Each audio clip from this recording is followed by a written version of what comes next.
Yo, what's going on, guys? Crispy Flakes here. Welcome to Extra Crispy. For today's video, we got a video by a fellow Detroit Pistons fan, SDC, titled 10 massive trades to look out for in the 2020 NBA season, man. So, seriously, like, SDC, I know for a while they did, like, news videos and stuff. I know he's like, shifting over more to, like, these discussion videos. So I gotta see what it's all about, bro. I gotta see what it's all about here, man. So, link to his channel in the description below. And, yeah, let's see what type of trades we got up there.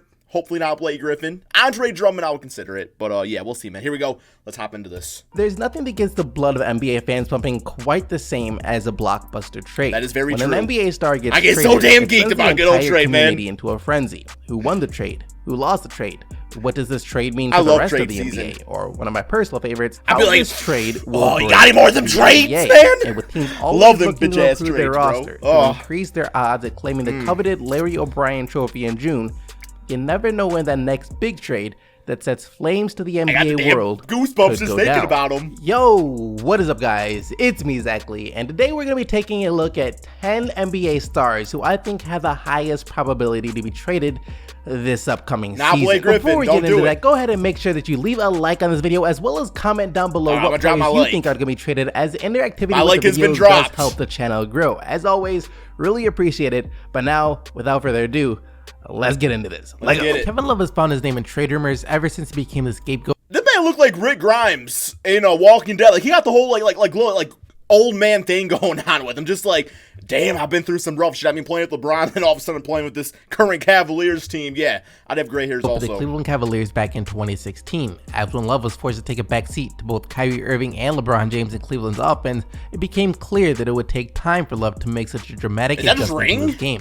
As the offense for Cleveland saw Like Love a damn featured as ring more of pop a or something. I big don't know. man, Something Willy as opposed Wonka to the created dynamic offensive the force old player that factory. he was during his time with the Wolves. And even though some fans will continue to lament the fact that, quote, Love isn't as good as he used to be, Love's production as a third option on a team that would eventually win an NBA championship was actually nothing to scoff at, as he was able to average 19 points per game to go along with 11 rebounds Very during the Cavs solid. championship Not run. bad for Now, a though, third- that the Cavs are no longer looking to third compete piece. and have recently signed Kevin Love to a contract extension that will guarantee him around $30 million a season until the summer of 2023, the 30-year-old Love still figures to be one of the more prominent names on the open trade market, with a bevy of teams who could be interested in his services, most notably the Portland Trail Blazers. As after adjusting to life as a third option, Love will fit in perfectly Who would they alongside trade? Damian Lillard and CJ McCollum in Portland, Who would they providing the trade? club with a third star they've been looking to pair next to their dynamic duo for years now. As for what it will cost Portland, the contracts of Whiteside and Love do match up quite nicely. Whiteside As is for why your little. the Cavs would entertain the deal, well, it would provide Cleveland with some immediate cap space relief, as while Love isn't slated to come off the books till the summer of 2023, the contract of Whiteside is set to expire after this season. And with the Blazers throwing a couple of future first-round draft picks between the deal, then Portland will now have a far better chance of finally escaping the Western Conference. D'Angelo Russell signing with the Golden State Warriors this summer was one of the moves that no one saw coming, the team that already had one of the best backcourts in the NBA. Mark my words, guys. At some point, D'Lo is going to get traded to the Timberwolves for Andrew Wiggins and Jeff Teague. Somehow managed to happen. improve their guard depth even more. And Shaw unless Klay Livingston's Thompson gone, is comfortable Jeff playing Teague backup full-time in the point small guard. forward position, or D'Angelo Russell accepts a new role off Wiggins the with bench, then Kerr, another move that can Heath. happen for Golden State will be using Russell as a trade piece later down the line. As a first-time All-Star, we'll be able to fetch a huge return for the Warriors in the open trade market. And speaking of the open trade market, the market for D'Lo will be so wide that I could list about half of the teams in the NBA as potential trade suitors, making it nearly impossible to determine where he could end up Wiggins if and Jeff he was to be Teague. traded. But off the Bet, top of my guys. head, I would expect teams such as the Miami Heat, Orlando Magic, Detroit Pistons, Phoenix Suns, Minnesota Timberwolves, Chicago Bulls, and maybe even the Indiana Pacers to all jump at the chance to add the dynamic young guard to their roster. I can't remember the last time there was so much uncertainty surrounding a team that just won an NBA championship. Depending on factors such as how much better both Pascal Siakam and OG Anunoby They'll be a return this 6 upcoming seed. season, the Raptors could be a lot more competitive in the East than people are giving them credit for. However, as seeds the is season good progresses, credit, I it think. turns out the Raptors aren't as competitive as they could be. Kyle Lowry being traded as a one-year rental to a team in need of an upgrade at the point guard spot is far Who from would take him? unrealistic.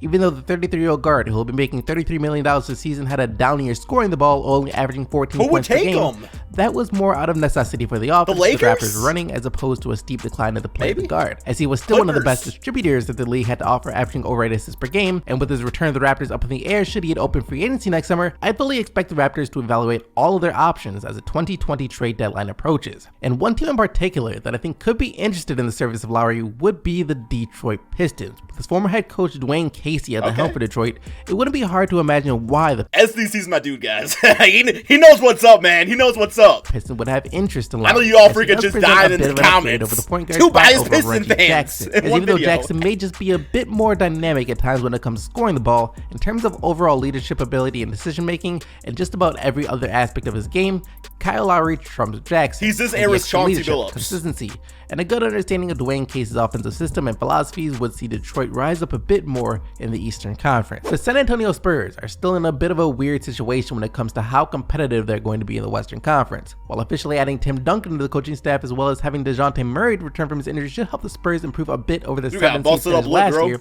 get some damn still won't be chapstick enough on for there them to be considered real threats in the Western Conference. And with both of their stars, DeMar DeRozan as well as Marcus Aldridge trying to become free agents sooner rather than later, should the trade deadline approach and the Spurs find themselves once again competing for one of the bottom seeds out west, trading one or both of their stars. Let my damn coffee downstairs. Damn it. Players could be an option for the Spurs look into. And one very interesting situation for LaMarcus Aldridge in particular would be a return to the Portland Trailblazers, as he has said before that he and Damian Lillard have discussed teaming up again before Aldridge hangs it up. Now that Boogie's gone, what about the Lakers? Too much love, or the Blazers feel a reunion with Aldridge is a better fit, it could be something to look out for. Another place Aldridge could end up though is with the Boston Celtics. Celtics lost out on Al Horford over the summer and replaced him with Enes great Kanter. fit. Wow. And Kanter is a force to be reckoned with on the offensive glass as well as in the low post in general. There's no question that Aldridge will be a big upgrade for Boston over what they currently have in their front court. As for DeRozan, there aren't many teams that immediately come to mind, as they think he would be a bit of an awkward fit for most teams offensively. But just like Lowry, should DeRozan become available, I'd expect Dwayne Casey to make a hard pitch to the Pistons front office to reunite him with a favorite player in the league. Speaking of the Pistons though, they're not a team that's necessarily immune from the possibility of trading away their star players either, as even though Blake Griffin had a monster year for Detroit last year, the Pistons still finished the season with just a 41-41 record. Yeah, it's like how much higher can he carry? The addition of Derrick Rose should give the Pistons bench a big boost in productivity, they're still not expected to be real threats in the East this upcoming season without making some sort of... freaking Reggie is copping a feel on D Rose. Like he's like, oh yeah, transfer your MVP powers. Damn, man. Massive trade. And should that massive trade not present itself, another option for the team could be selling the assets that they have and rebuilding around young players such as Luke Kennard, Bruce Brown, and newly drafted Sekou Doumbouya. So with all that being said, should they receive a nice enough offer or decide to put either up on the trade block, then Andre Drummond and Blake Griffin could find themselves on new teams this upcoming season. I take D'Lo. What teams could be interested in the two all-star big men? Well, I think the Sacramento Kings could be an intriguing option for Drummond to They don't got no pieces I'd want. They are in need of an upgrade at the center position if they really want to make the playoffs. You want to give up De'Aaron Fox. West. Another more far-fetched option though would be the Golden State Warriors should the Warriors feel that Willie Cauley-Stein is not panning out for them, as it would be interesting to see one of the best offensive rebounds that the league has ever had. I think Griffin for D'Lo alongside would work out Stephen for both Curry and sides. Klay Thompson, grabbing their occasional misses from beyond the arc and then dishing it back out to them to try again. As for Blake Griffin, with the way he played last season, a good majority of the league would still be interested in adding him to their roster. Most notably though, I think that the Miami Heat or the Phoenix Suns would be some of the more aggressive Griffin pursuers. And if you remember, I'll take Devin before he Booker. signed a 5-year max deal with the Clippers, the frontrunners to sign Griffin away from LA was actually the Phoenix Suns, as Griffin listed the franchise as a favorite basketball city outside of Los Angeles. And adding Griffin to the roster could give the Suns the boost necessary in order to appease Devin Booker's desire to compete. The fact that Bradley Beal hasn't signed his name to the max contract extension with the Washington Wizards yet is likely an indicator that he is contemplating requesting a trade out of Washington.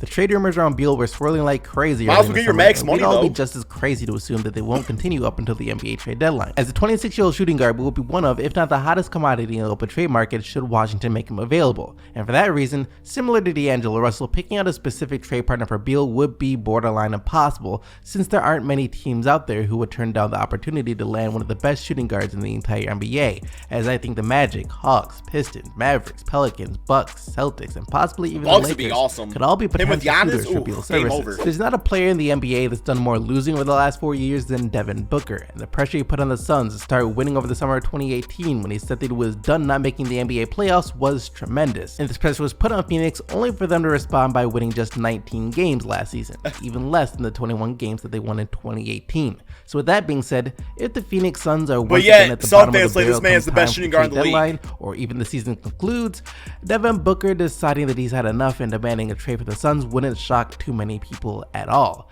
As for any team hoping to trade for Devin Booker, well, they had better be ready to give up every single asset that they have and then some in order to land the still just 22-year-old shooting guard who already has some of the highest scoring games in league history. If there's another player in the league who may be able to understand the frustration Devin Booker is going through, it's one of his best friends in the league, Karl Anthony Towns. Now, Towns' first few years in the league haven't been as rough as Booker's, but that's not to say that they've been terrific either. It's no fault of his own, the Wolves just haven't been able to figure out a winning strategy to put around Towns, just like they failed to do with the other great big men of the past in Kevin Garnett and Kevin Love, as both those players eventually found their ways out of the icy tundras of Minnesota. Ironically, even though they can never get it done in Minnesota, both those players also went on to win championships with the teams that traded for them. So if there's one thing that bodes well for Towns, is that there's a good chance the next team he's on will at the very least be a lot more competitive than the Wolves have been for the majority of his career. Since as it stands right now, the Wolves are once again looking like they're going to find themselves on the outside of the playoffs looking in, with no real means of improving drastically enough to change their current situation.